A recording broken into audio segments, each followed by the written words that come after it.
So we've got our capacitor. But you know what? Physicists like to mess with things. What can we do with our capacitor? Well, we could slide a dielectric material between the plates. Or we could remove the dielectric if it's already there. Maybe we can mess with the spacing between the plates. We can pull the plates farther apart or push them closer together. So let's take a look at one of those effects and see how it affects the voltage difference, the charge, the capacitance, and the electric field. I have here a charged capacitor that has been disconnected from the battery that charged it. And I'm going to take those plates and push them closer together. So originally they were a distance capital D apart, and I'm going to push those plates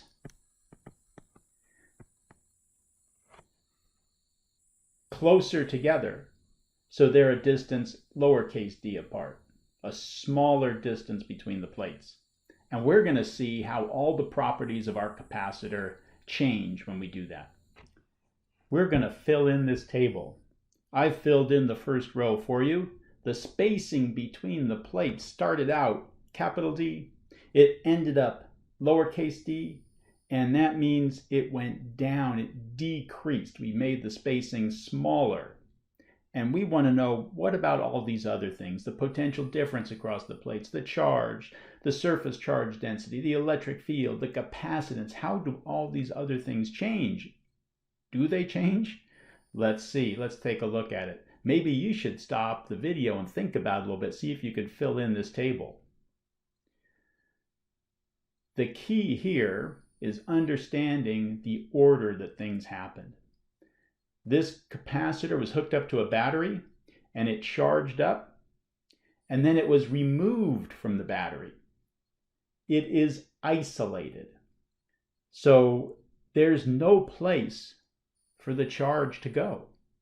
As we mess with it, the charge is fixed. It cannot change. There's no connections.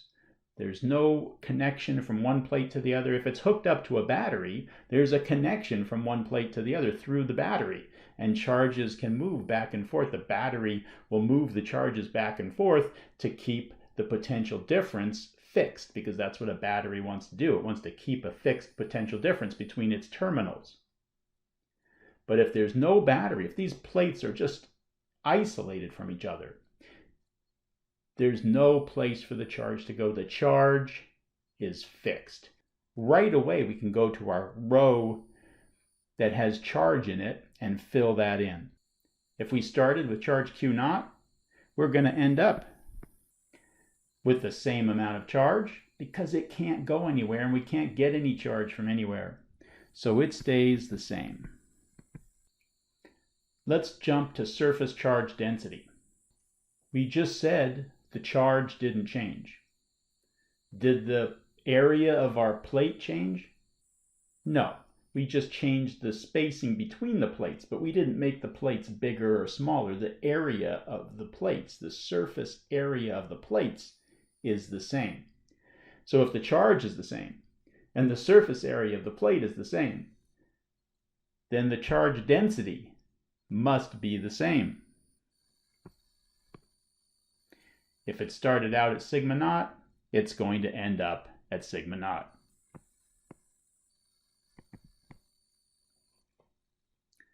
Let's take a look at electric field. How do we calculate the electric field between the plates of a capacitor? Well, we view them as infinite plates, and we use Gauss's law.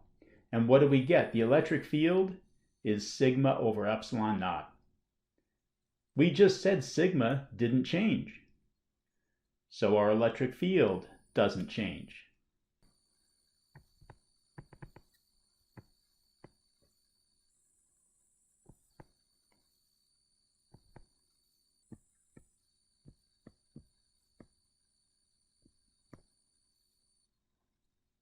Let's take a look. What do you want to do next? How about potential difference between the plates? So we charge them up to a certain potential difference. Let's call it delta V naught. And we know that those two plates have an electric field between them. And they're separated by a distance d. So the potential difference has to equal the electric field between the plates multiplied by the distance between the plates. So what do you think happened to our potential difference? Is it the same? No, because the electric field is still the same, but the distance has changed. So our potential difference between the plates is different now. We're multiplying the same electric field by a smaller distance to figure out the delta V between the plates.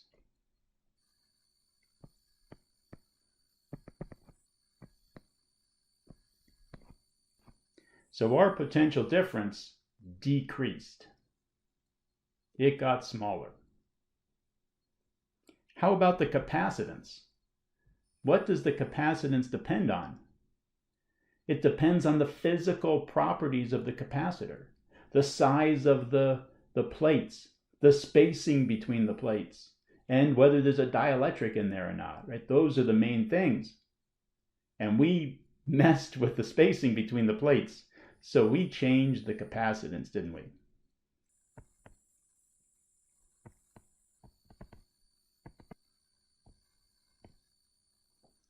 So our capacitance increased, didn't it?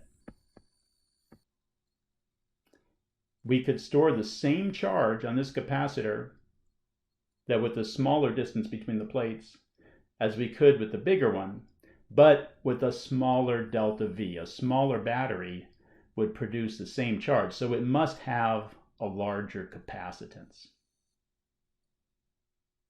Let's do it again, but this time we'll leave the battery connected. We're going to take a capacitor that's connected to a battery and has spacing capital D, large distance between the plates, and leave it connected to the battery while we push those plates together to make the spacing smaller between the plates. And it'll be connected to the battery the entire time. Let's see what happens in this case. Let's start with potential difference. If it's connected to a battery, the battery's job is to maintain a fixed potential difference across its terminals. It moves charges around until the potential difference on the plates of our capacitor matches the terminals of the battery. If we move the plates, the battery will just move charges around until it gets the right potential difference. So in this case, the potential difference is a constant. That's fixed because our plates are connected to a battery, a constant potential source. Let's think about capacitance next. Capacitance is epsilon naught A over D, and the distance got smaller, so the capacitance increased, just like last time.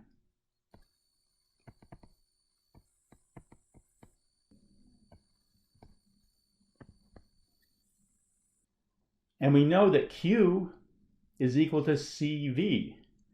C increased, delta V stayed the same, so that means the charge had to go up. More charge.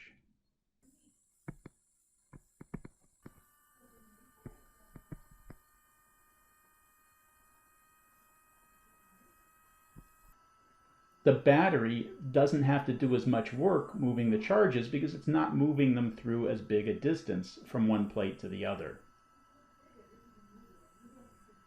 Let's think about our surface charge density. We just said the charge on our plates went up, but the area of the plates didn't change. We only changed the spacing between them. So our surface charge density must increase also.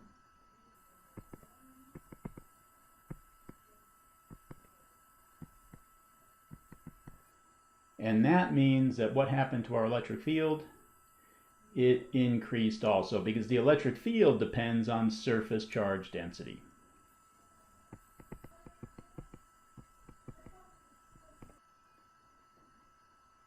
So there's a lot of things we can do with the capacitor. We can put the plates closer together, pull them farther apart, insert a dielectric, remove a dielectric, a number of things.